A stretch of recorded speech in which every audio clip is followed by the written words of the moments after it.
The highest vibration is authenticity. Be authentic. It's not peace or joy or love. It's being authentic. Because most people will think something and say something else, and they get aligned.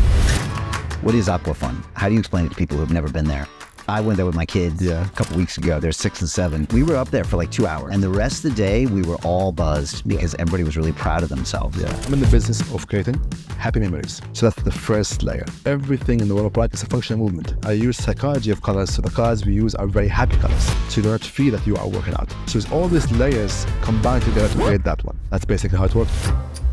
Can we tell people a little bit about the Kandora? What is going on here? Imagine a 3-piece suit. This is what we're doing. So this is similar to a 3-piece suit that you wear every day. Okay. It's the official outfit and garment for us as Emiratis and Khadijis and Arabs. Am I allowed to wear this? Yes, you can wear it. It's just wear it with due respect. You say you failed over 600 times trying to build Aquafun. Did you ever feel like quitting? It's always an option, but it's never a choice. So it always lingers there. Everybody, oh, leave it. Get a job is better for you and do this on the side. It's like, no. I didn't come for money. My family was never rich. They were just normal 2 individuals, had one job all their life. But I was, no, I want more. So I saw a picture of you in your place of this little kid. Tell me about that kid and tell me about how you built what you built. I used to be in the rat race for almost 18 years as an employee, and then I was put redundant. I did 73 interviews within a span of 4 months and nobody took me. And then I had an accident, I couldn't walk anymore, and then either be sorry about myself and be a victim or recreate myself. For me, it's a luxury to be depressed because like, I don't have time for that because I need to go forward. Nobody will come and save me. I can save myself. Breathe.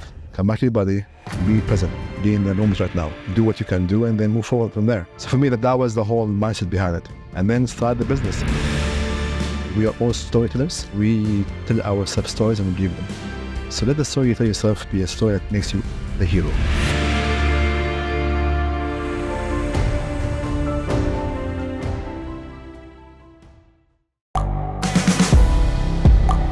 The world is changing.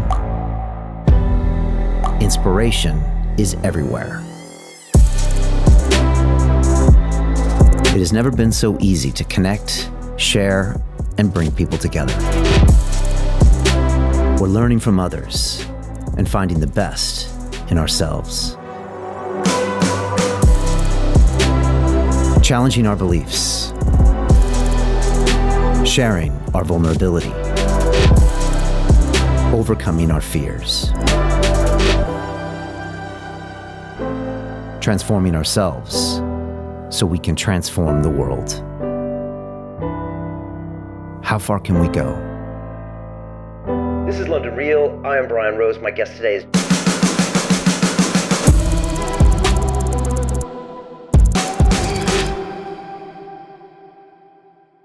This is London Real. I am Brian Rose. My guest today is Ahmed Ben Chaibah. Ahmed. Ahmed. Okay, imagine, grab a cola in your hand. Cola. Okay, open it. Yeah. Look. Ahmed. Close, but yeah, good. Ben Chaibah. Here you go. My guest today is Ahmed Ben Chaibah. Thank you. AKA Aquaman, the serial entrepreneur, investor, and business leader. You are the owner and CEO of Aquafun, the world's largest water park located in the heart of Dubai's most popular beach that can accommodate over 1,000 people at a time and spans an incredible 42,000 square meters. In 2021, you were named Entrepreneur of the Year and Emirati Business of the Year and have become one of the most successful businessmen in the Middle East. You now own water parks in 34 locations around the world, including Seychelles, Maldives, Sydney, Egypt, and Morocco, and have plans to expand the business further. You believe that the key to your success is knowing you're the hardest working man in the room, and that through self-belief and discipline, it's possible for everyone to achieve the life of their dreams. Ahmed, welcome to London Real in Dubai. Thank you for having me. Finally in Dubai. Finally in Dubai, 13 months after I meet you. Exactly. And thank you very much for my wardrobe. We had to make sure that you are properly representing where you are. Yes. Yeah. Can we tell people a little bit about the Kandora? You know, what is going on here? By the way, I feel amazing in this. I look amazing. The light is perfect to this. Yeah, this is the right color for you, actually. Okay. And you made sure I was symmetrical. Oh, yeah. I had to make sure you're symmetrically done, nice. But, you know, for all the Westerners out there, like, what is this all about? What is it symbolize? Imagine a 3-piece suit. This is what we're doing. Okay. When you move this headgear, it becomes a semi-casual. Okay. So this is similar to a 3-piece suit that you wear every day. This whole thing is a 3-piece for us.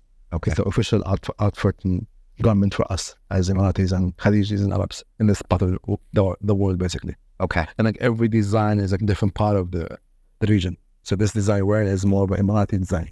Right. So this stitching and this collar and this tassel is Emirati. Yes. Whereas if you start going into other places like Saudi and Kuwait, it's a different design. So the difference, but you can see, this is different. Right. Yeah. Very interesting. And the men express their style through the tiny details and the perfection of their kandura. That's one of them. And either pens, watches, cufflinks, or the shoes. Right. It's very straight.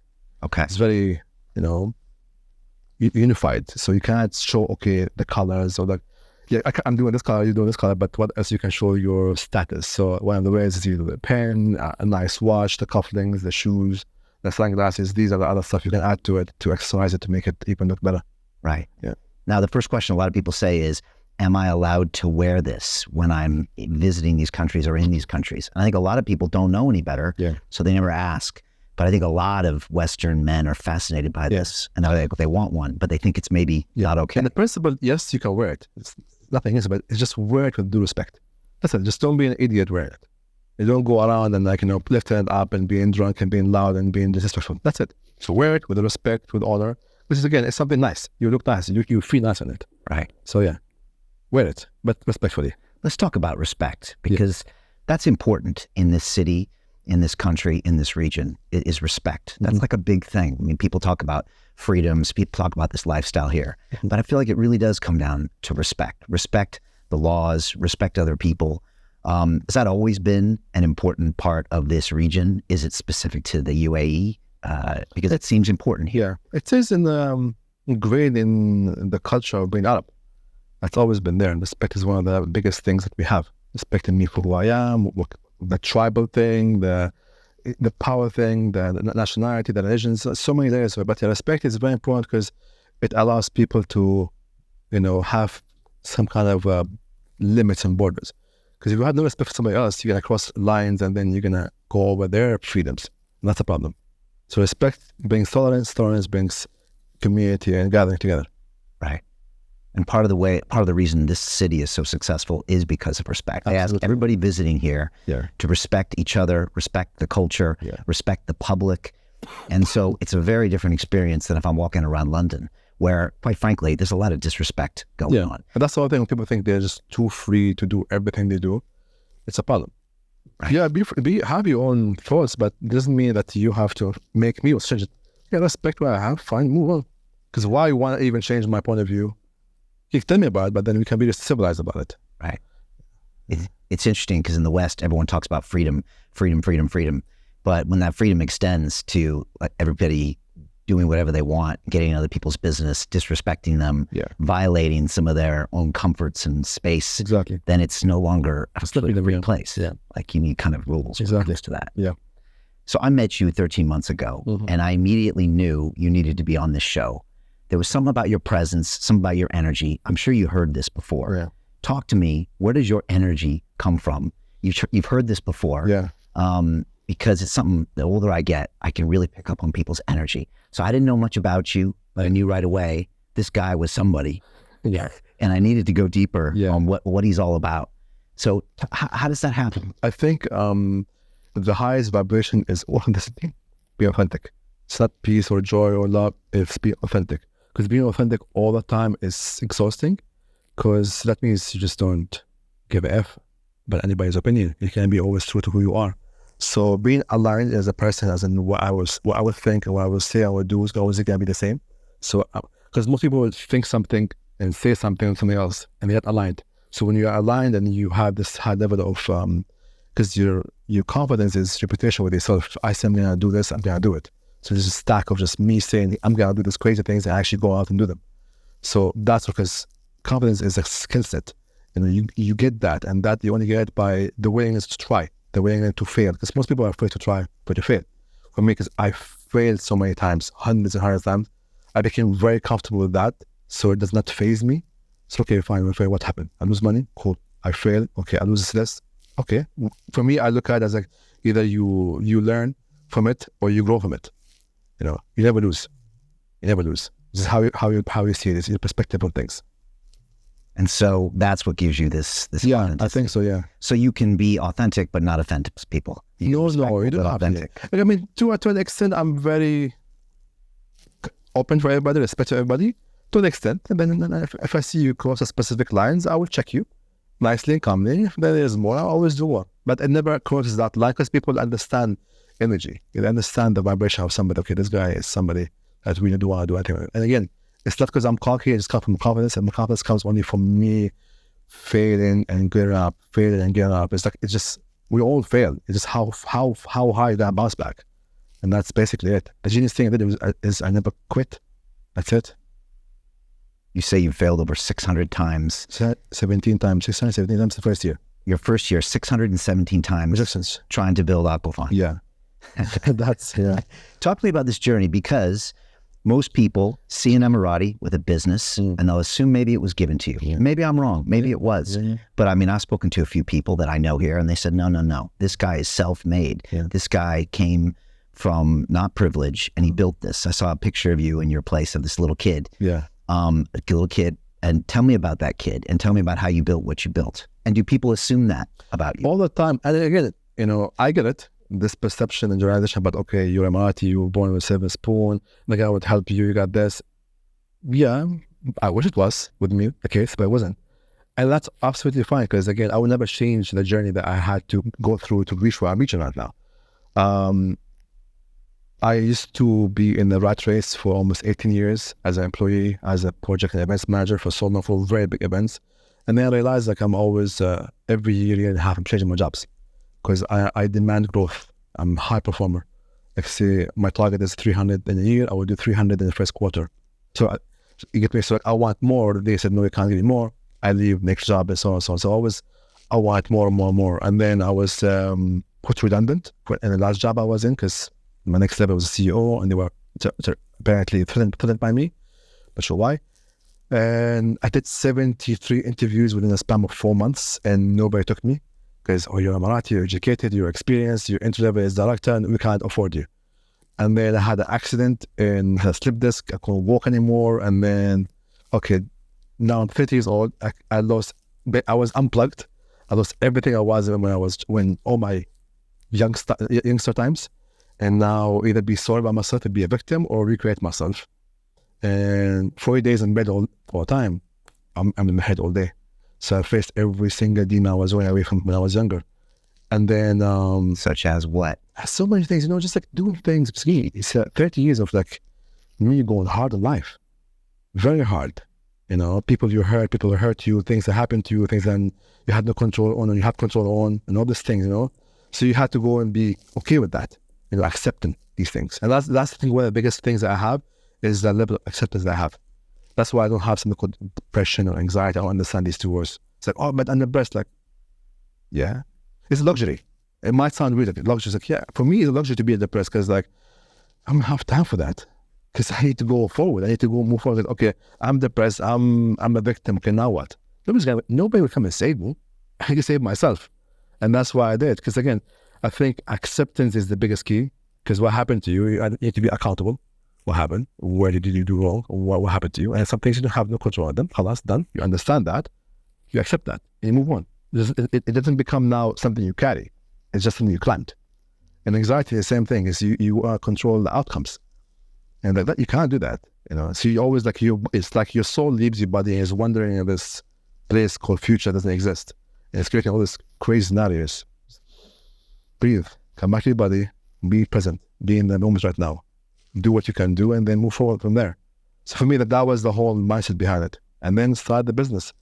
So the business was like, it's like I was always directed by a kiss in my ass, and now I'm in the real world, the actual real world. I was every single day, almost 2 rejections, sometimes more, sometimes less. I actually opened the UAE map and I went to every single beach owner in the whole UAE, every one of them. And then everybody said no for multiple reasons. Until the last day of the first year, that's when I did my first deal. And I understood, okay, one of the keys was incentive. And the biggest incentive to people is cash. So we incentivize people, they will get out of the way to help you. So this guy asked me for a commission. I said, yeah, whatever, let's take it. 4 hours later, the money was in. Oh, that's what it took. Repeat that 40 times worked. And then grew to something else and pivoted. and so on and so on, and failed so many times. So you had no training is not, Oh, no, nothing. no mentors at this point in your life. No, I don't even read books. Right. I know you told me. Yeah. Again, because I'm super dyslexic, that's not how I receive information and knowledge. For me, I'm more of like, I experience things, I absorb things. I sit down with people better than me, smarter than me. I ask them the questions and I absorb and listen. I'm very coachable that way. I don't have ego or pride when it comes to learning, ever. Like, I can learn from anybody and everybody. I always love and thrive learning. It's the best thing ever. Like, you live, you learn. Always. And so you had this vision of putting these parks on the water. Yeah. And then once you had that, you couldn't get out of your head and you're like, I'm going to make this happen. And you pitched all these different beaches. Yeah. It was a very high level of obsession because I knew it would work. Like, you wear these glasses and this lens makes you see a specific thing and you know it's going to work. And everybody says no.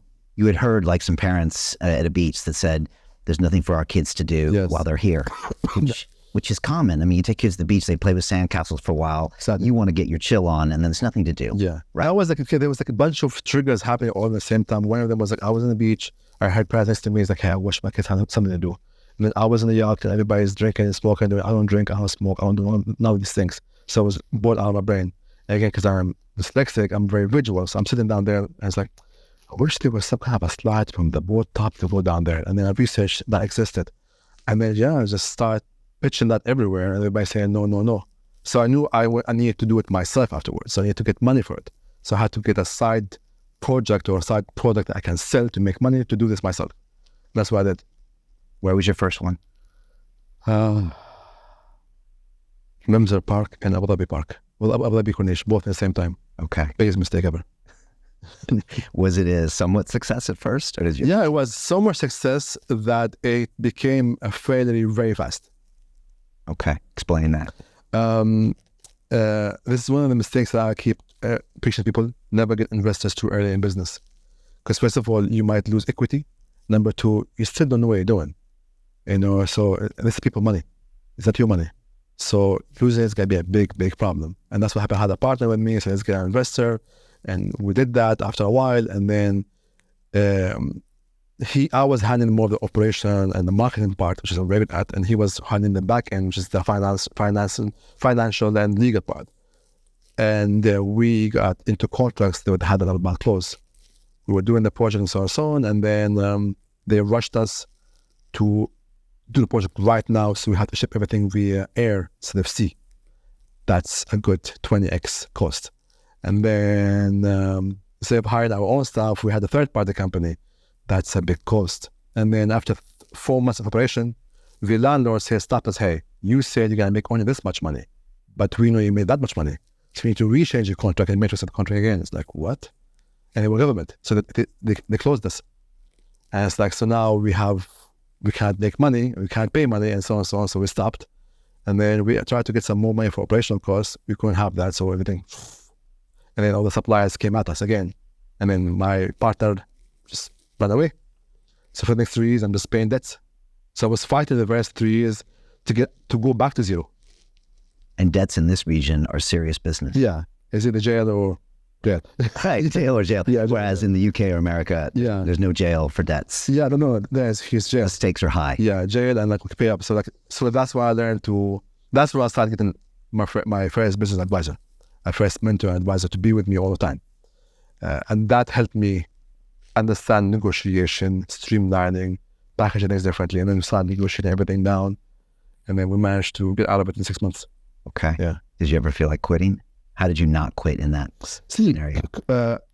It's always an option, but it's never a choice. So it always lingers there. Everybody, leave it, get a job. Why are you doing this to yourself? Get a job is better for you and do this on the side. It's like, no. But that's the whole thing, it's like people will only give you what they think is security and safety. And again, I'm not going to throw away my safety away from my freedom. I'm going to be safe, but not be free. It's not how I'm supposed to live my life. And you enjoyed the freedom of being an entrepreneur. Oh, yeah. Because I can just go crazy. I can do things. If it goes good, amazing. If it goes bad, okay, now we learn. Next. So, yeah. And again, I understand money is a game. It's actually a game. You get better at it. And we understand it's just a game, and this is how it plays with it. And the more you throw it, the more it comes back to you. It becomes emotionally detached to it. Right. Because I've been broke many times. I've been minus many times. So I know it does not change who I am. The only thing changes my power of purchases. That's it. But I'm the same human being. So when you make a bunch of money, Yeah. you don't let it go to your head. You don't go overboard with it. No, never. You have nice things. Yeah. But also, when you see people spending money for money's sake, No. it doesn't necessarily impress you. And maybe sometimes you think some people lose their way. There's new money. Which, okay, again, everybody have a journey and phase to go through it. I don't judge. But I know where you're going. But again, like, I say, again, I didn't come from money. My family was never rich. They were just normal two individuals, had one job all their life, very kind, very nice, very down-to-earth people. But I was, no, I want more. I need more. I will be more. I became more. Yeah. But it doesn't define you. No. It's just something I do. How many years did it take until you could say Aquafun was a success? Also, when did the Guinness Book of World Record come as the largest water park in the world? So when the record came, I was going to go bankrupt. So I was going to actually go bankrupt due to my obvious ambitions as always. So I put all the money that I had into 2 new locations. So I purchased the stuff and there was some money left to just pay for it. And then 1 week before launching, both locations said, we don't want to do this anymore. I just purchased. It's been 4 months since we spoke and agreed. What the hell? It's okay, now either, and the factory is asking for more money and I don't have it. Now I have all these assets that have nowhere to go and no place to do with it. And All of your assets float. Yeah. Right. They're just in the warehouse now. So, okay. So it comes back to a very important relationship is my relationship with myself. Because I always ask people, what's the voice in your head? Are you your best friend or are you your worst critic? You can't be both. You cannot be. Either your best friend or you're not. There's no between. And I am my biggest hype man inside. Like, me and me, high fives all day. But that is an important relationship because there's no self-doubt or self-hate. So I got the news at midday. I didn't react to it. And that's, again, something I've learned, not to react emotionally to things. Not to react to it, went to see my family, went to the gym, had my dinner, and then, went to bed. And I went to the bed with the intention, I'm going to take this negative situation into positive, into time 3. And then I think within an hour, I came with the idea of, I have this, why try to recreate the wheel? I have this location already. Let me just, instead of asking for permission, let me ask for forgiveness better. Let me do it. And then if you stop me this time, if you stop me, at least it's done. And that's what I did. So I put it together, and that literally was before the expo. So, what can we do? That's right, I love Expo 2020 Dubai. And because just like a month before that, Saudi Arabia broke the record. And I said, I need to break that one too. So, I made sure I'm bigger than them. And I put that in, and then we got the record. And then literally a year later, they realized I went bigger than board. They stopped me. So that's the whole thing with the whole, what? Just do it. Till they find out. When they find out, I'm sorry, I didn't know, but you did what you did. So that's what I did. Yeah. And that turned it around. Yes. And so within that same month, I got the Guinness record, I got the Entrepreneur of the Year, a My Business of the Year, and the CEO of the Year, all in the same month. Because it just felt like it. And I knew it was going to happen. Because nobody could outwork me. And that's fine. And then you knew you had it. Oh, yeah. No, because there was, everything I do is manifested, everything is attracted, everything is done. There's no room for error. Because we put the work already there. The job is done. We just receive the outcome now. Talk about that manifestation. You say that you stay away from any bad energy sources, anybody doing thing with bad energy. If anybody gets the beautiful invite over to your penthouse, they'll see a pyramid-shaped structure over your sofa where you bombard yourself with good vibes, I think. I mean, this is important for you. And maybe this is the reason you've been so successful. Again, it goes back to the first thing, being aligned. That's a very powerful thing. If you understand the power of what your words, you will not say anything. If you understand the power of your thoughts, you won't think anything. If you understand the power of your presence, you won't be anywhere. So I'm never going to be in a place that the energy is off, or there's so much alcohol, there's too much people. I'm never going to grow and evolve in that place. So I just withdraw myself. I'm at a tree, I can move. Your thoughts have a vibration. It vibrates, it attracts things. So And again, like, we are all storytellers. So we tell ourselves stories and we believe them. So let the story you tell yourself be a story that makes you the hero. So I'm always the hero of my story. So that emotion is always there. You always have been. Yeah, always since a kid. Yeah. Hype man. Yes. Love it. Yeah. And then your words, every word have a number, an energy. Numbers come back. So you have to be very cautious and careful about which words you use to you describe things, because it comes back to you. So that's how I think that's it. And again, your setting, your mindset and setting, where are you in? These are very important things, because most people are in their perception. I'm in my perspective. It's two different layers, and that's very hard to see things only by perspective and perception. Because perception always comes in ego and pride and how people perceive me and how people see me and your environment, all this thing. You have all this, you just come out weak in it, come out victim. But you have perspective, you see every angle of a situation. You just always say, zoom out. Everything happens to you, stop, zoom out. What's the big picture? What's happening? What we're learning? Where we can take this situation into positive. Because again, every time when I'm crushed or on a corner, that's God telling me, hey, I'm preparing for something bigger. Where is it? And every time when things go bad, that's when I go really hard, all the time. Every time I get like a legal case or something happened to me or lose money, okay, where can we go hard? Because that's when you should put your lines out, because it's rough seas now. You can get the bigger fish. And that's God telling you there's something coming up. Yes. If you can just be aware of it, exactly, and not be so caught up in all the panic and the fear. That's the whole thing. Panic, emotional reaction and panic is a dangerous thing.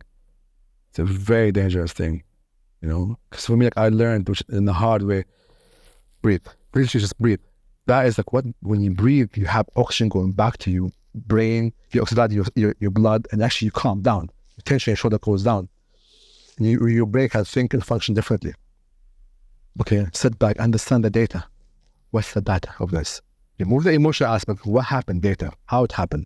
And then ask questions. For me, say, who do you have? I have a circle of people that I trust, and they're much better than me, and smarter than me, and more powerful than me. What do you think I should do with this? I have now more, clarity. And then I pick on that. So it's a process for me. You developed over the years. Exactly. It's not like something I read in a book. This is that works for me. Right.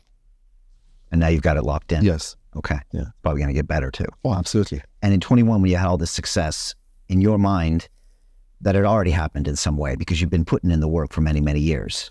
And then the accolades come and it's like, okay, but you knew you were going to be there. Or is that just an outside validation for you, where you recognize it, but you keep going? Interesting. Because I was always an athlete. So I think being a powerlifter. Yeah. Powerlifter, triathlon, squash, and football, rugby. So having that background made me very disciplined. Because being disciplined is different. Because you can't be motivated every day. It's impossible. You can't be inspired. You can be inspired over a period of time. I'm inspired to do this for over a week or 2 weeks. But being motivated is very hard. By being disciplined, we'll get you through it. I'm have a good day. Because I always speak about it. I did a 57 months of not a single day off. So I'm talking every day, 57 months, I'm doing 8 to 20 hours. That's the average. No days off. No weekends, no holidays, none of that stuff. But that's my way of doing it. Because I remember when I had the office before, I would sit in the office till 4 a.m. And when I go downstairs, if I see a car downstairs, I get angry. Who would be outwork me? But then I ask security, no, this car is broken. Okay, good. Because I don't understand somebody doing more than me. And then I realized, okay, let's be smarter with this. How do you move the needle further with less amount of work? So you did realize maybe that's not sustainable. Yeah. Maybe you don't have to work 20 hours a day. Yes. To do what you need to do. Yeah.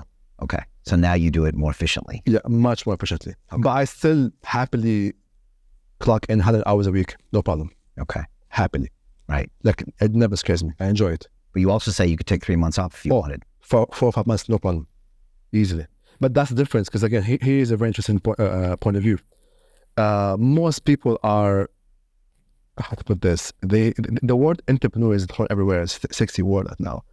But it's not. You're aware of that. It's not. It's like longer hours, lonely, hard as hell. And I always feel like, you're not an entrepreneur, you're self-employed. Because if you leave your business for the next 2 weeks, you block again. Can you leave business for a month? No, because you are the business. So you're just self-employed. So don't give me how to know. That's the first question. Can you leave business for the first month? No. Okay. 3 months. Okay, fine. If you could manage to leave the business for the next 3 months, will the business continue going the same line, or is it going to fall down, or is it going to go up? And that's what comes to me, because now I have learned to delegate. That's the hardest thing, because you have the founder syndrome. Yes, you're the best you can do this, obviously, but then you're going to be still a one-man show. And that's because for a long time, I was the person who handled social media, shooting the videos and the pictures and editing them and sending them back and doing the marketing and I was doing it myself. I had other stuff, but I was doing most of that. So, okay, I delegate all that jobs, other people. So now I have the space and time to do this and do other things. So now you are officially an entrepreneur. Much more, yeah. Because you can leave for 3 months. Oh, yeah. Because now we have systems in place. That's all. You have to have systems in place. The procedures of every single situation. You have people that you empowered. Okay, I don't have to even be involved in any day-by-day business because you do it. And then have another team whose their job is to get the evolution and growth and education, so on and so on. So you have all that happening, so the business continues going and growing at the same time, even if I'm not there personally. And then again, it's by using the phone. You have a phone. You don't have to be physically at the work anymore. If you're smart enough. What is Aquafun? How do you explain it to people who have never been there? I went there with my kids a couple weeks ago. They're 6 and 7, and we had a great time. Yeah. But like, it's a workout.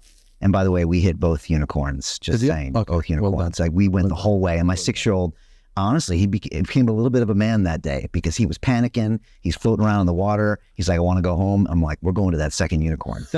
And we were up there for like 2 hours. Yeah, I know. And the rest of the day, we were all buzzed because everybody was really proud of themselves. Yeah. Because, it's fun, but it's also, you can take it wherever you want. It's a workout. Yes. That's exactly the whole principle. So I'm in the business of creating happy memories.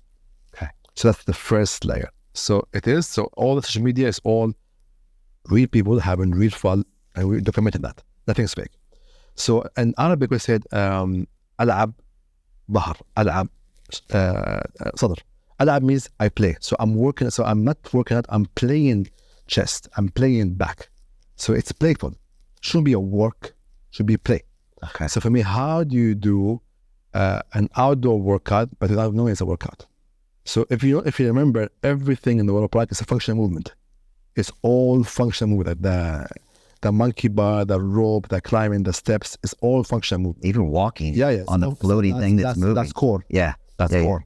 So it's all functional movement. And again, I use psychology of colors. So the colors we use are very happy colors. So you don't feel that you are working out. And then you're under the sun, you have vitamin D. I always advise come with your friends and your family because it creates new emotion, new memories. So it's all these layers combined together to create that one. That's basically how it worked. Yeah. Wow. Okay. I didn't realize there was that much behind it. Yeah. But now it makes sense. Yeah. And there's like experiences. Look, hey, this is this. This is this. So it's all this is like passive things that are there, but it's not in your face. Right. It's interesting because my older boy, Caden, he was 7.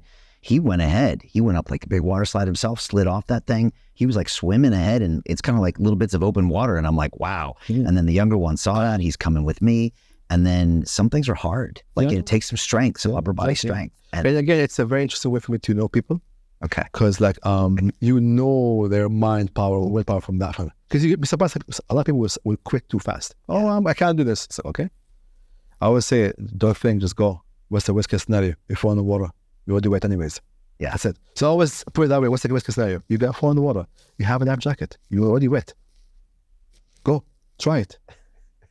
It's true. Yeah. And that's what I was thinking. I was like, you fall in the water, it's actually kind of nice. Yeah, that's it. You float, you get back up. So like the consequences are low. Exactly. Which kind of got me to keep going. Yeah. And then I was like, okay, this is a physical challenge. Let's see. But see, what I'm doing is nothing new. It's been done before. But what I did is I created a brand behind it, and I made it very big. So just made a whole package of that. So we make sure, for example, our Google reviews, we have 4.9 stars with 4,100 plus reviews. That only comes in because you have the right quality control. Right. That's in Dubai. Yeah, in Dubai. Wow. That's unheard of. Yeah, that's crazy. But that comes only because you have the right team that I've picked up, and they do a very good job in it. And again, it was a very simple thing. Again, I always use everything I don't deal with things as we are objects. We're all human. What will other human want to feel here? So for example, this is a very simple hack that I use. Reviews and tips. So instead of getting my staff to go after a customer to give them a tip, hey, do a good job with the customer, and when you finish, let the customer give a review and mention your name in the review. End of the month, every review you get me, I get you this much money for it. So now the staff is doing an extraordinary job. The customer is getting an amazing service. I'm getting amazing quality reviews, and my staff is getting tips directly from me. Everybody wins. It's a very simple hack. Yeah. Everyone is kind of an owner in that sense, right? Exactly. Right. Yeah. Which is pretty novel. Yeah. And this is how you maximize the reviews. Like how? That's how I did it. I didn't buy it. I just got the people to do it for it properly. And you've got these water parks that float just above the beach, basically. Both. I have beach. I have on the beach and I have on the water, both. On the water. Yeah. Okay, beach and water. Okay. Yeah. So the one we're talking about, JBR, is like on the water. On the water. I see it from my hotel room every night. I always check it out, see what you're spelling out. And you can spell things out in it. All the time. For Expo 2020, you did that. And that's where you kind of announced your presence. Yes. You had the 1 billion follower summit we went to last week. Exactly. Spelled out there. Yeah. And then you're constantly changing that. People float out to it. They do their thing. Yes. And you have something similar in 34 countries around the world. Yes. Okay. Locations. How do you do that when everything's remote? By phone. Okay. By phone. Again, there is always slippage. The slippage will be there. But how do you limit the slippage? That's it. Slippage will be always there. But how do you limit that, instead of having it 40%, 5%? You know, because again, people will be people. Humans will still be human. So I think the first layer is always find people who's trustworthy. That's the hardest thing. Because a trustworthy person, that's somebody that you're born away. That's the character. Because you can teach them everything. Yeah, I'm not doing rocket science. Simple distance, okay? Here's the procedure, follow the procedure, you're trustworthy, do this. If you have any problems, deal with them yourself. If you're stuck, tell me the problem and tell me what you think about how you fix it. So I want you to start working on that. And then I give them the output. So that's what we did. Okay. Yeah. And it works. It works. You give them ownership so they can try to solve it. And actually, that's what I do. A lot of times I will give like the managers a percentage of the location. You know, it's more, even 1%, 2%, 5%, 10%. But guess what? You're going to get a good 90, 80% back quality. Because they know the more they show me, the more they get also. Right. This is win-win. Again, humans, psychology. Will you ever take this business model to Europe or America? Never. Why? Too many reasons. Too many what? Too many reasons. Tax is number one. Okay. Tax is a big issue for me. I don't like taxes. I don't understand taxes. Like, what?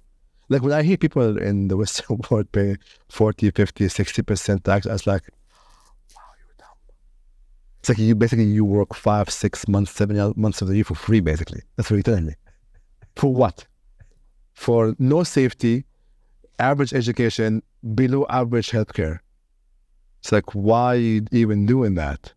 It's like, no, we don't pay tax in the UAE or most of this region. Okay.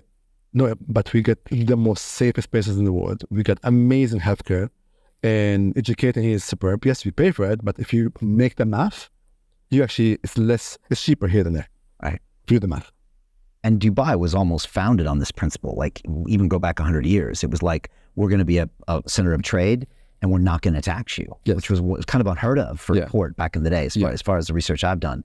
And so it's kind of in the blood, in the DNA of everyone here in the region, is that, no, we want people to come here and trade, and we're not going to tax you. And that's the way you get the most. Exactly, because when you got that, because you got a billionaire coming over here, this is what he's going to do. He's going to first spend, $20, $30 million on a mansion. And then that commission goes to a broker. And that broker is going to go buy a car and buy other stuff.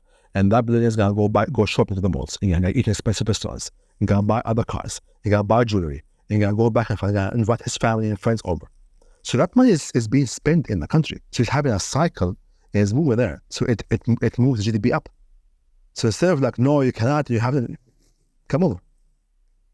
Now we have a lack of luxury apartments and villas because they're all sold. There's mansions, 60, 100, 200, $300 million being sold like this. It's like, who's paying for that? But that's the whole thing. Money is coming in. And that's how you become smart about it.